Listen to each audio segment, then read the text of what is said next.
Senior లేదా Bharatiya Janata party నాయకులకు?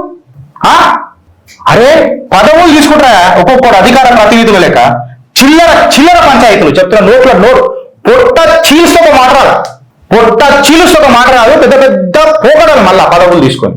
మళ్ళీ కేంద్ర హోంశాఖ మంత్రి ఈయనే ఉన్నాడు కదా, సహాయక మంత్రి కట్టలు కడుతున్నాడా? మోడీ గారి పైన మనం మాట్లాడితే యూట్యూబర్ల మీద పెద్ద చెయ్యెత్తి ఎత్తిన డైరెక్ట్ మాట్లాడండి. మీ మిత్రుడుగానే మాట్లాడాల్సి వస్తుంది. మళ్ళీ వాళ్ళు ఎందుకు మాట్లాడతారు? బండి సంజయ్ కుమార్ ఇది కనబడతాం కదా మోడీకి అవమానమని. నాకు తెలిసి నిన్న క్రిషాంక్ డైరెక్ట్ అని అన్నాడు ఒక న్యూస్ ఛానల్లో.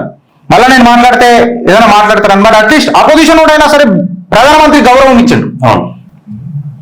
ఏమని అన్నాడు? మన ఆదిలాబాద్ ఎమ్మెల్యేనంట వంగబెట్టి ఈపులో గుద్దుతానే మన అన్నారట. అది ఉంది నా దగ్గర, నేను తీసి పెట్టుకున్నా.